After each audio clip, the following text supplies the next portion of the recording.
come back to 60s.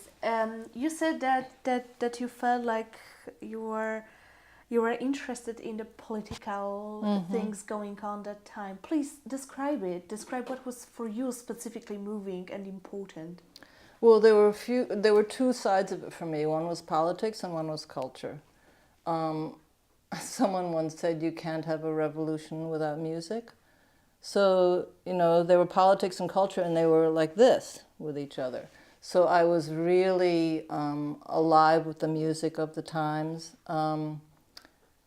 And I participated in a lot of anti-war activities. And at the time, when I was younger, I had a boyfriend who, I think we together developed our kind of ideology. And we were partners in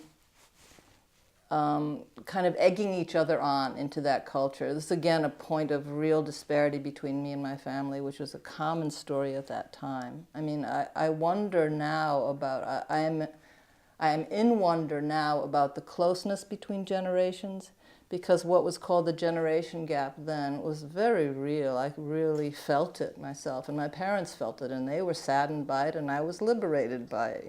I was choosing my own way. So there was that amazing sense that we could change the world, and we actually saw it happening. The energy of that change was happening around the world. It was happening in China, it was happening in France, it was happening everywhere. And it was very thrilling. And that formed me as a person. The feeling that not only could I dream about a better world, but there was a power behind that dream that I shared with a lot of people.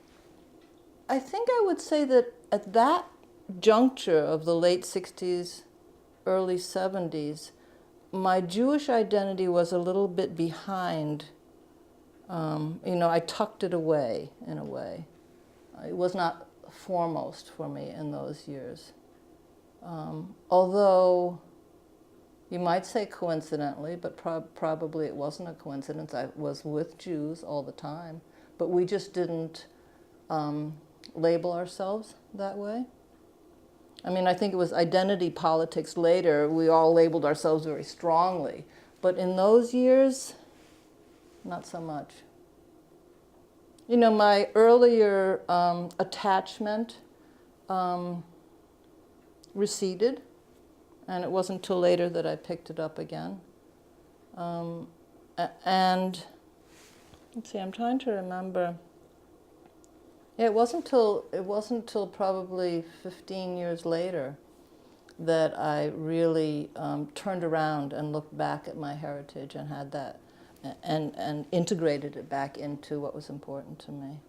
Then in those years, in the late 60s, it was really the sense of being part of this river of change. It was very heady.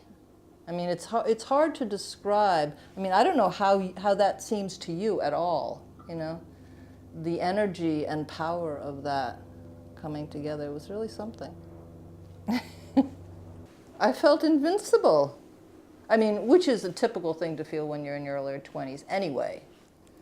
But to have it mirrored back to me by other people, and to read the writings of people who were philosophizing about this, all added to this sense that we could make this world better. A schöne und bessere Welt. I mean, we can say it in Yiddish now, but that wasn't the language I was using then. I was using more this language of radical change,